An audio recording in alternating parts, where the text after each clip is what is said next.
الحمد لله وأصلي وأسلم على من بعث رحمة للعالمين نبينا محمد وعلى آله وصحبه أجمعين.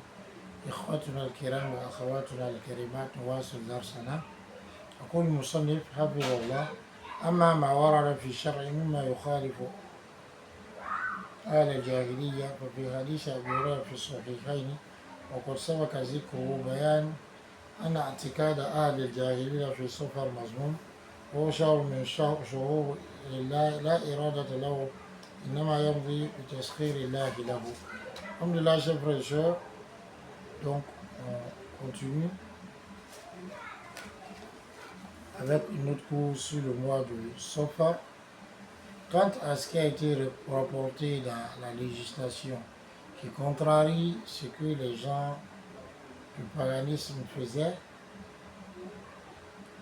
il y a ce qui a été rapporté de hadith d'Abu Huraira qui est dans les deux sahih, comme on l'a précédemment cité. Il y a dans ce hadith la clarification de ce que la conviction des gens du paganisme suivant vis-à-vis du mois de Safar est blâmable. Parce que Safar est un mois parmi les mois d'Allah qui n'a pas de volonté, mais il suit ce que Allah subhanahu wa ta'ala lui a tracé comme voie, ce à quoi Allah subhanahu wa ta'ala l'a assujetti. Donc ça veut dire que nous musulmans, on ne doit pas avoir cette conviction selon laquelle dans le mois de Safar, comme certains disent que ce mois était un mauvais mois, on ne fait pas de mariage dedans. Mais malgré cela, malgré ces paroles qui sont mauvaises, parce qu'on pense que avec ce mois, si on fait un mariage, il ne va pas réussir autre. Et donc cela fait partie des convictions qu'avaient les Arabes, les paganistes, et dont certains musulmans encore des restes de cela. Alors, ce dont on se rend compte, c'est que quand personne ne refuse de travailler dans ce mois, et personne ne refuse également de, disons, prendre de l'argent qu'on lui donne, ou bien des dons qu'on lui fait, ou bien de ses primes qu'on lui paye, de son salaire qu'on lui paye, ou de faire des affaires durant ce mois, ou d'engager des projets durant ce mois, parce que c'est le mois de Safar.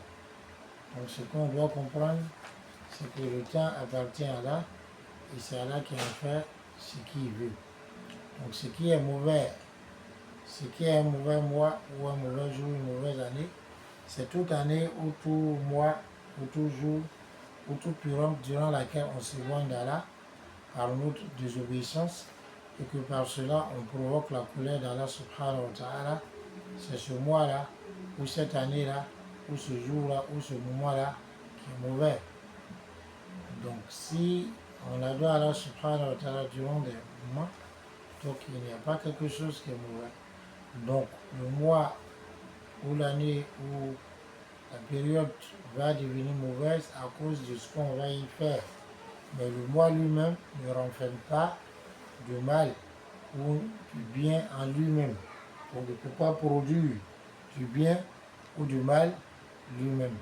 Mais c'est ce qu'on y fait, donc il va faire que ce sera quelque chose de mal. Mal pourquoi?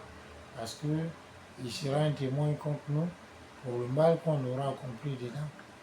Comme la fornication, comme la médisance, comme le fait de comporter des paroles, comme le fait de désobéir aux parents, comme le shirk, le polythéisme que les gens commettent dans ces mois ou dans d'autres mois, et la corruption, l'injustice et bien d'autres actes, alors qu'on commet le mensonge, la tricherie.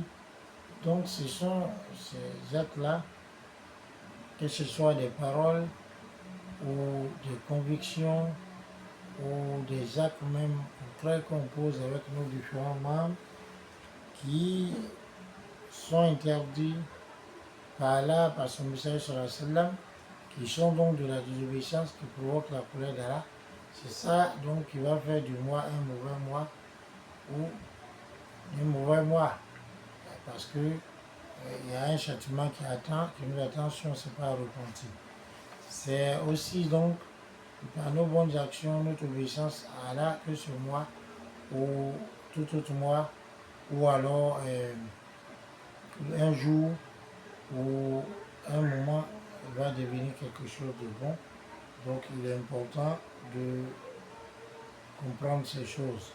Car nous accorde la bonne compréhension, qu'il nous aide et qu'il soit satisfait de nous. Salam alaikum wa rahmatullahi wa barakatuh.